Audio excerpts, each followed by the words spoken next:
Hello guys, welcome back to our channel. ఈరోజు వీడియోలో అయితే శారీ కుచ్చులు అయితే చూపించబోతున్నాను. సో ఇది కూడా మనకి శారీకి ఉన్న థ్రెడ్స్ తోటే మనం కుర్చీలు ఏ విధంగా వేసుకోవాలని చూపిస్తాను. అదేవిధంగా చాలా సింపుల్గా ఎలా చేయాలని చూసిద్దాం. ఇక్కడ వచ్చేసి మనం శారీకి ముందు మనకి చిన్న బార్డర్ లాగా అయితే వస్తుంది కదా, సో అది కట్ చేసుకోవాలన్నమాట. అలా కట్ చేసుకుంటేనే మనకి శారీలో నుంచి దారాలు అనేవి వచ్చేస్తాయి. ఇక్కడ చూసారు కదా, ఈ విధంగా ఒక కోంబు తీసుకొని మనం ఈ దారాలన్నింటినీ ఈ విధంగా దువ్వినట్టుగా చేసినట్టయితే కొన్ని దారాలు అయితే వస్తాయి. వచ్చిన వాటిని మనం చేతులతో ఈజీగా తీసేసుకోవచ్చు. సో మనం ఫస్ట్ ఈ విధంగా కొంబు వాడినట్టయితేనే, ఎందుకంటే దారం అనేది చాలా సన్నగా ఉంటుంది.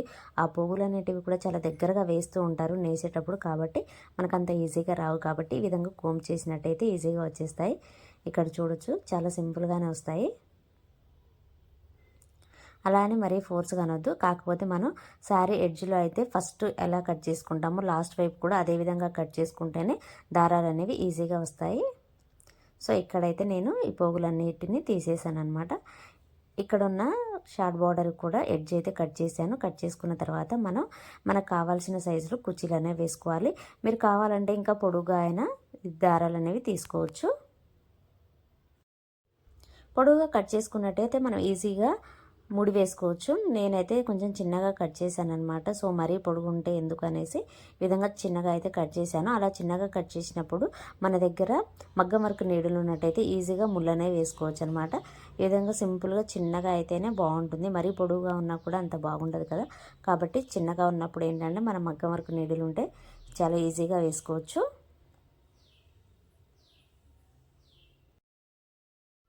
మనం 1 ఇంచు తేడాతో ఈ కుర్చీలు అనేవి వేసుకోవాలి.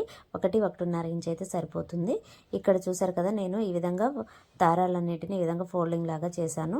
ఈ విధంగా చేసిన తర్వాత మన వేలుకు చుట్టుకొని అందులో నీడిల్ తీసుకోవాలన్నమాట. చాలా ఈజీగానే ఉంటుంది. సో 1-2 సార్లు ట్రై చేస్తే చాలా ఈజీగా వస్తుంది. సో ఇక్కడ ఎప్పుడైనా సరే ఈ విధంగా దారాన్ని మలుచుకోవాలి. మలుచుకుంటేనే పోగులు అనేవి పోకుండా ఉంటాయి అన్నమాట.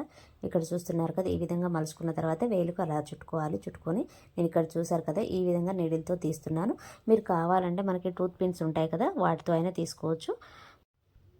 మనం ఒకసారి ఫోల్డింగ్ చేసిన తర్వాత నేను పెట్టేస్తున్నాను. చూసారు కదా, ముడిలో పెట్టి ఈ విధంగా లాగితేనే మనకి ఫోల్డింగ్ అనేది వస్తుంది. మనకి చీరకు దగ్గరగా కావాలంటే దగ్గరగా వేసుకోవచ్చు, దూరంగా కావాలంటే దూరంగా అయినా వేసుకోవచ్చు. మీరు ఇక్కడ మగ్గం వర్క్ నీడిల్ అయినా యూజ్ చేయొచ్చు, టూత్ పిన్ అయినా యూజ్ చేయొచ్చు, లేకపోతే మనకి ఊల్ దారం కుట్టేది కొంచెం నీడిల్ ఇదే కానీ పెద్దగా ఉంటుంది. సో కొంచెం మనకి ఏంటంటే ఆ పిన్ అనేది కొంచెం పెద్దగా వస్తుంది, కాబట్టి అదైనా తీసుకొని వేసుకోవచ్చు. లేకపోతే కుర్చీలు పొడుగుగా తీసుకొని అయినా చేత్తో అయినా వేసుకోవచ్చు. సో అలా వేసుకుంటే ఏంటంటే పొడుగుగా వస్తాయి. ఇవేంటంటే మనం బయట ఇప్పుడు రెడీమేడ్గా కుర్చీలు వస్తున్నాయి కదా, సో అలా వస్తాయి అన్నమాట. చిన్నగా కుర్చీలు చిన్నగా ఉంటేనే బాగుంటాయి. ఇక్కడ వచ్చేసి నేను దగ్గర నుండి చూపిస్తున్నాను. థ్రెడ్ని చూసారు కదా, ఈ విధంగా మలుచుకోవాలన్నమాట. మలుచుకున్న తర్వాత నేను వేలు చుట్టూ ఈ విధంగా చుట్టుకోవాలి. చుట్టిన తర్వాత దాన్ని మనం ముడిలాగా వేసుకోవాలి. ఇక్కడ చూసారు కదా, నేనైతే ముడి వేశాను. ఇప్పుడు ఇక్కడ మనం మగ్గం వర్క్ నీడిల్ అనేది పెట్టుకోవాలి. పెట్టుకున్న తర్వాత నా వేలును తీసేసి గట్టిగా లాగితే ముడిపడుతుందండి. సో ఇంతేనండి, చాలా ఈజీగా ఉంటుంది. సో ఇదేనండి ఈరోజు వీడియో. ఈ వీడియో కనుక మీకు నచ్చినట్లయితే ప్లీజ్ లైక్ చేయండి, షేర్ చేయండి, కామెంట్ చేయండి, అలాగే సబ్స్క్రైబ్ కూడా చేయండి. Thanks for watching.